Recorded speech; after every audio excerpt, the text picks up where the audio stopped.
हाय, नमस्कार।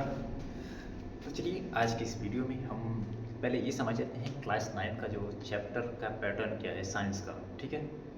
उसको समझ लेते हैं, फिर कल से जब जो भी चैप्टर्स स्टार्ट होंगे उसको हम कवर करते हुए चलेंगे। हालाँकि जो गवर्नमेंट द्वारा डिज़ाइन यानी एनसीईआरटी द्वारा डिज़ाइन की गई साइंस का जो बुक है क्लास 9th का, ठीक है?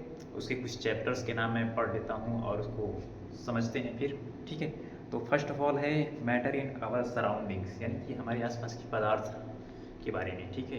चूँकि हमारी जो दुनिया बनी है कहीं न कहीं पदार्थों से मिलकर बनी है। चूँकि हम सभी जानते हैं कि जो भी मैटर्स है या वस्तुएँ हैं, कहीं न कहीं किसी एटम से मिलकर बना है ये, ठीक है? तो हमारी जो दुनिया है, पास्ट के लोग पहले लोग जानते थे कि जो हमारी दुनिया है कहीं न कहीं पंच तत्वों से मिलकर बना है, ठीक है? आज भी बहुत से लोगों के मुँह से सुनने को मिल जाता है कि हाँ, जो हमारी दुनिया है पंच तत्वों से मिलकर बनी है, ठीक है? लेकिन वर्तमान के जो आधुनिक केमिस्ट्री के अ, ज्ञाता कह सकते हैं, ठीक है?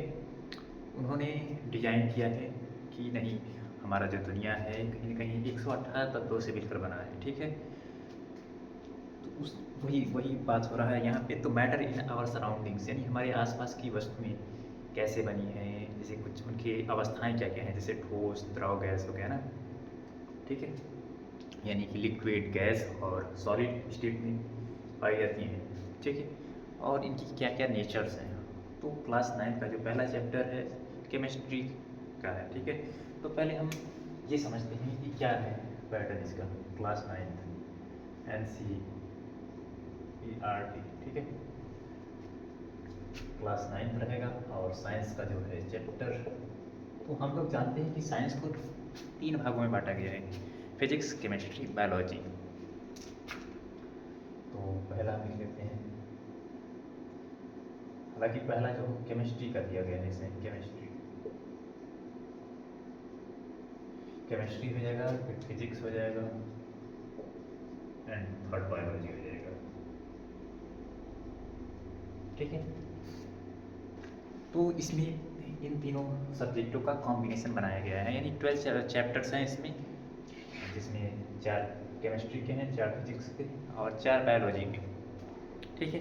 तो फर्स्ट वाले में बात करता है केमिस्ट्री में। अक्सर देखिए हम लोग पढ़ते हैं दुनिया में जो भी भौतिक चीज़ें दिखाई दे रही हैं उनकी प्रकृति क्या है, वे कैसे बनी हैं, उनका जो स्ट्रक्चर है कैसा है, ठीक है?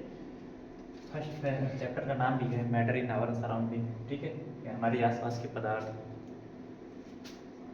ये बात कर सकते हैं। सेकेंड है is matter around us pure, ठीक है? यानी कि जो हमारे आसपास की वस्तुएं हैं शुद्ध हैं कैसे हैं, ठीक है? या उनको कैसे शुद्ध बनाया जा सकता है, उसके बारे में बात किया गया है। सेकेंड चैप्टर में भी केमिस्ट्री का ही पार्ट है।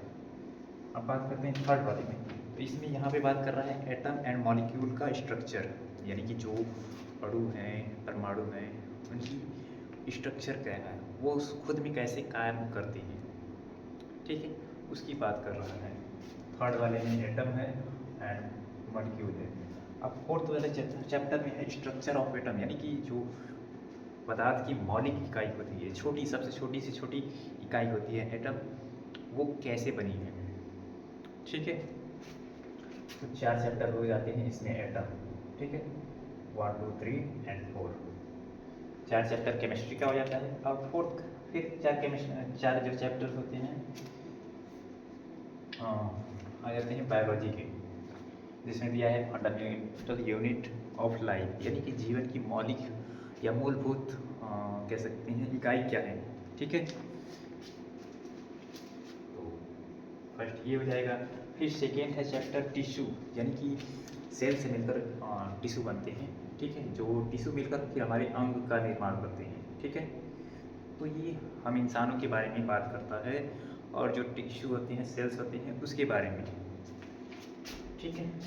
सेकेंड में एंड थर्ड में डाइवर्सिटी इन लिविंग ऑर्गेनिज्म, यानी कि पृथ्वी पर इतने सारे वेरियस टाइप के एनिमल्स क्यों हैं या जीव क्यों हैं, ठीक है?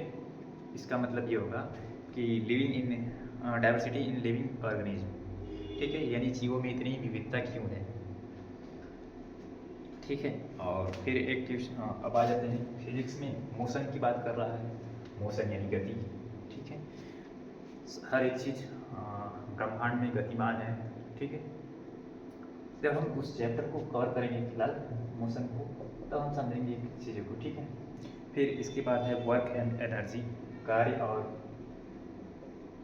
एनर्जी यानी ऊर्जा के बारे में बात कर रहा है। यानी यूनिवर्स में ऊर्जा कहाँ से आया है, या कुछ कुछ ऐसे कुछ क्या बहुत सारे ऐसे एलिमेंट कह सकते हैं, पदार्थ कह सकते हैं, जो क्या है खुद में उनके पास सेल्फ एनर्जी होता है।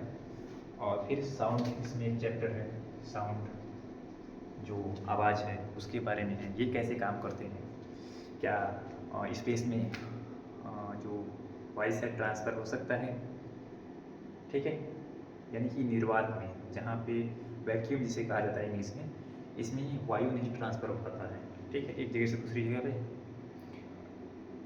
हाँ, फिर इसमें चैप्टर है कि नेचुरल रिसोर्स, यानी कि पृथ्वी पे बहुत सारे नेचुरल रिसोर्सेज हैं, उसके बारे में भी चैप्टर में दिया गया है। ठीक है, और इसमें एक दिया है व्हाई डू वी फॉल इन।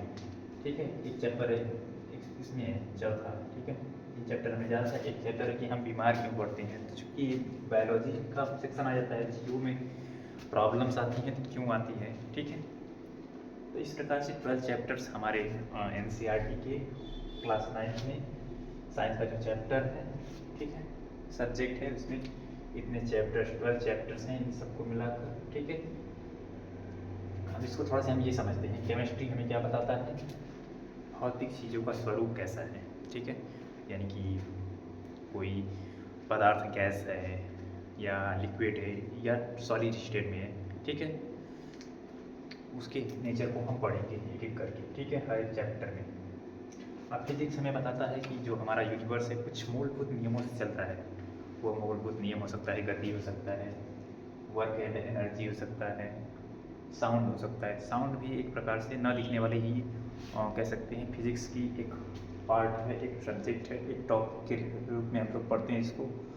और एक हो जाता है ग्रेविटी, भी ले सकते हैं आप, ग्रेविटेशन, ये भी एक सब्जेक्ट है, इसको भी हम कवर कर सकते हैं एक एक करके। ठीक, तो फर्स्ट ऑफ ऑल जब भी आप पढ़ने बैठें तो पहले उस बुक का सिलेबस देख लें कि उसमें कौन कौन से टॉपिक हैं, वो संसार के किस हिस्से की बात कर रहा है। जैसे कि फिजिक्स में हमने देखा कि जो ना दिखने वाले पावर्स हैं, ठीक है, उसका हम लोग पढ़ते हैं फिजिक्स में। जैसे मोशन हो गया, लाइट हो गया, इलेक्ट्रिसिटी हो गया, मैग्नेटिक फील्ड हो गया, ग्रेविटी हो गया। ठीक है, इस प्रकार से बहुत सारे सब्जेक्ट हैं, टॉपिक हैं फिजिक्स में। उसी प्रकार से बायोलॉजी में जीवन के बारे में, जीवन पूरी पृथ्वी पर कैसे आया, ये जीवन कैसे कार्य करता है। ठीक है, इसको हम जब समझेंगे तो फिर उसके लिए हम जब एक्शन लेंगे तो उसके अकॉर्डिंग अपने जीवन में परिवर्तन ला सकते हैं। ठीक है, लेकिन बहुत सारी रीजन्स हैं जो जानने के बाद भी हम लोग उसको अप्लाई नहीं कर पाते हैं। ठीक है, क्योंकि इस पर बाद में बात करेंगे फिलहाल में। ठीक है, लेकिन क्लास 9 का जो चैप्टर्स है, यही 12 चैप्टर्स हैं। मैं फिर से एक चैप्टर पढ़ देता हूँ ताकि आप उसे आसानी से जब हम एक एक चैप्टर को कवर करेंगे तो हम उसे बहुत ही डीपली स्टडी करेंगे, और ये देखेंगे कि इसमें जो इम्पॉर्टेंट वोकेबलरी है उसको हम मार्क करते हुए चलेंगे, ताकि जब भी हम पढ़ने बैठें या देखने बैठें तो हमें ये शब्द क्लियर हो कि हाँ, इस एग्जैक्ट वर्ड का क्या मीनिंग है। ठीक है, सो थैंक यू।